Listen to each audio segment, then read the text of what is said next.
I tell a lot of newer agents who want to build business through open houses, you should door knock, you should hand out flyers. I had 5 deals in my first 2 open houses.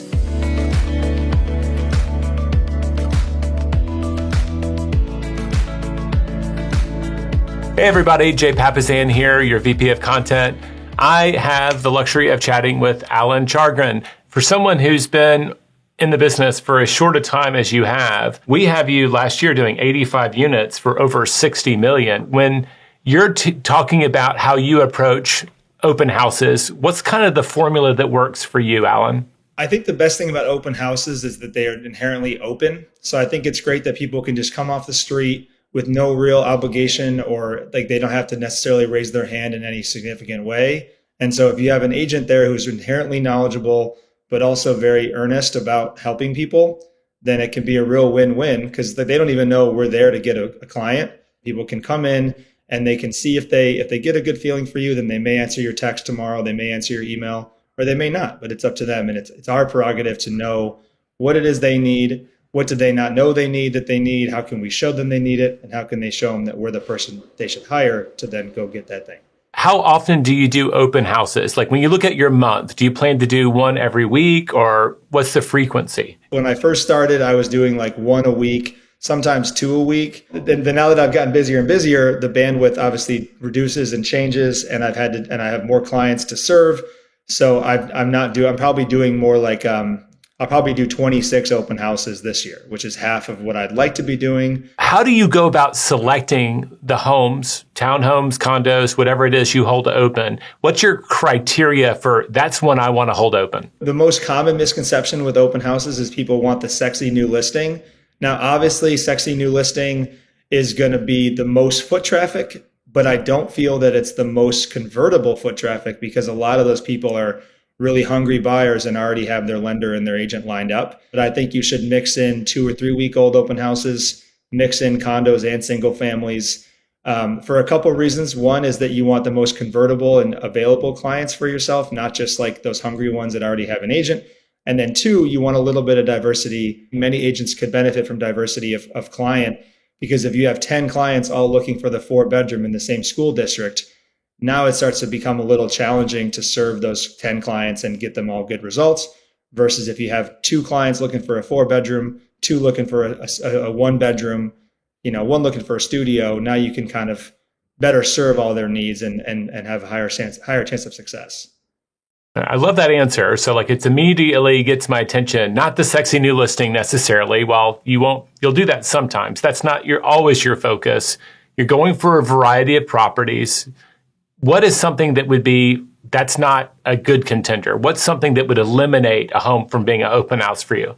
The bad ones would probably be over 2 months on the market, maybe. And every market's different. So maybe some markets 2 months is not a long time, but in our market, 2 months is a very long time. Honestly, every seller needs help. So maybe even that listing agent with that challenging listing, maybe you go to them and say, hey, I'll host 2 open houses for you the next 2 weekends. Now it's a fresh listing in terms of the open houses that they're going to be marketing.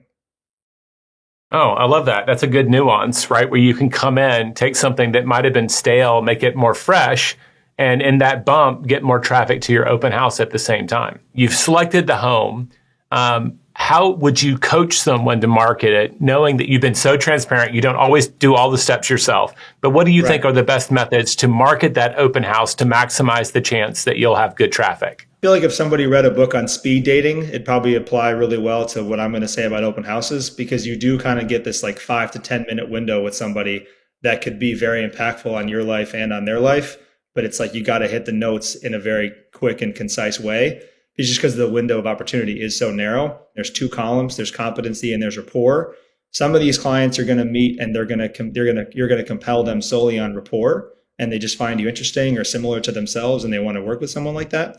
And some people, you're going to win them over solely on competency. They might be a different person in the disc profile. They don't care if they like you or not, or where you're from or what sports team you like, but they want to know you're the guy or gal that knows that market.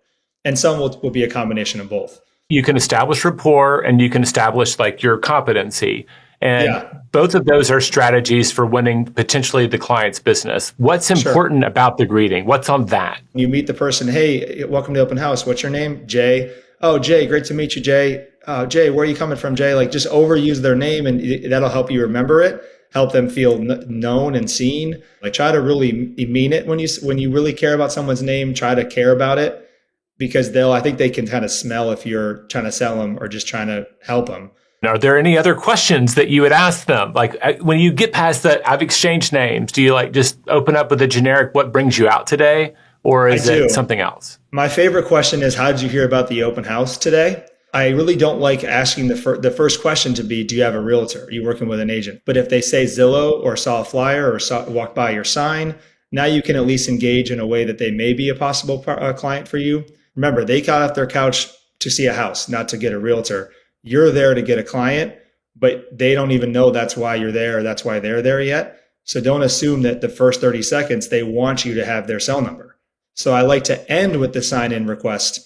After, if I've successfully built rapport or competency or both, they now have a strong incentive to give me their real email and their real number and not just give me the information, but actually have any kind of desire to hear from me again. You've greeted them, you've got their name, you've got a sense of what brought them there. They might lead with, I've got an agent. That changes things. You build rapport. How do you move to competency? I'll usually, in my follow-up text or email, I'll try to like get that profile in front of them as soon as possible. So they kind of see, not just that I get a good feel from that guy in person and he sounds like he knows what he's talking about. So You've had the greeting, you met them, hopefully you built positive rapport. You've established that they're not working with another agent.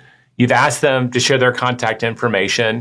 Do you do that on the seller's behalf, or do you just say, so I'd like to follow up with you?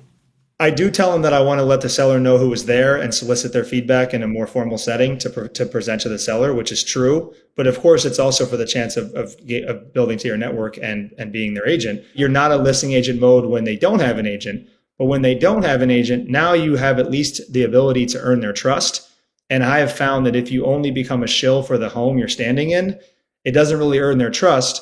I've actually sold several listings that I met somebody at that open house. I sold the house to them, but I didn't even do that by talking about how great the house was.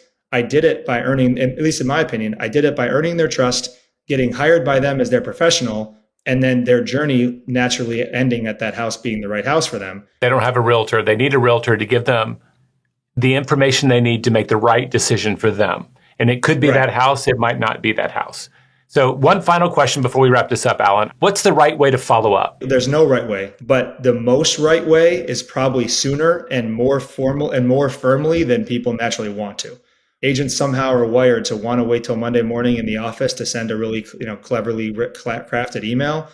I promise you that's the wrong way. The right way could be a text from your car before you drive home. Even if it's like seems more off the hip, it's immediate, it shows intentionality, it shows interest, and it shows commitment. Most people would play it cool, not to seem too eager. Exactly. But in this case, you're a realtor. You're not trying to date them. You're trying to earn their business. So, Alan, thank you so much this is super interesting. I love how transparent you are about what you should do, don't always do, but you give great advice and you have really good nuanced understanding of how to work an open house. It doesn't surprise me that you got 5 deals from your first 2. Not at all. Thank you for saying that, Jay. I'm hoping there's many more to come. Hey, it's been great to get to know you. Thank you so much for sharing your time with us today. Well, I hope you enjoyed that interview. If you'd like to see more and learn more about real estate, check out some of our other content. Go ahead, just click on one and explore.